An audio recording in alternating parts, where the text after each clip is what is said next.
So the first question is from a child who, I mean, their question is about that the child is 3 year, 3 month, and what can they do at home level? Um, See, what you have to start with at the home level, both for OT and for language benefits, what you can try is start working on the child's play. What do I mean by that is, first figure out what is your child interested in playing. What is he interested? What is the child interested in?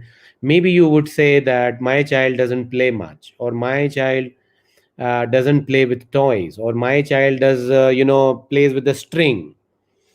But remember that uh, all children play. There is no child who does not play. We have to figure out or watch a little more carefully about what their play preferences are. I understand that there is a play that is preferred, which is sensory, repetitive, odd play also. But you have to also figure out few other play which the child might be doing for lesser duration, but is a okay play. It's a play that is okay. It's a play that is okay for a 3 year old. Now what you have to do at 3 year is to increase the time of that kind of a play, the play that is adaptive, the play that is developmentally okay but is for a lesser duration, is to be encouraged. How you will encourage it? You will ensure that the child has enough materials available. So sometimes the child plays very well with kitchen utensils. For example, I'm saying that a child at 3 year will pick up something from the kitchen and will start playing with it. What we usually do is we take away that utensil and we put it at the right place, and we tell the child, no, not with the kitchen utensils. But remember that at 3 years of age, the child is supposed to do pretend play. The child is supposed to play with kitchen utensils. In fact, if the child is playing with kitchen utensils, the child was probably trying to imitate you. Now, remember that imitation is a very important goal in autism.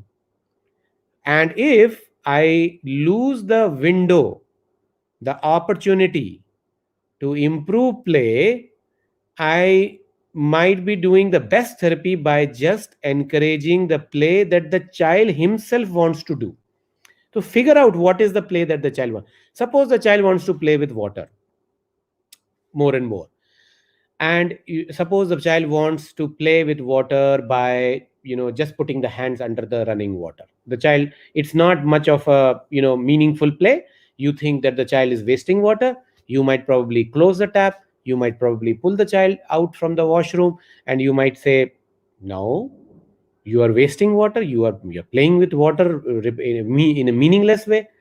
But what if you fill up a tumbler, a mug, a glass of water, you pour the water on the child's hand, and you ask, and then you stop, and then you say, give me your hand, show me your hand, because you just started doing work on instruction following.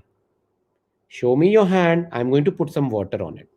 And the child goes like this, because the child knows that the water is going to come on the, because you only gave the idea, you only showed the child, look, this is what we can do. And then you go to turn taking, and you give the glass of water to the child, and you say, now you do it on me. So see how the child's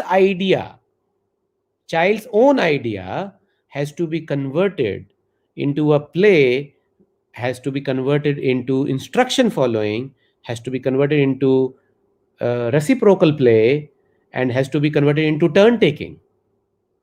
So very few important concepts that can be taken up at home at that young age: turn taking, instruction following, identifying what the play, child's preferred play is, child's preferred play, converting that play into a social play, into a two people play.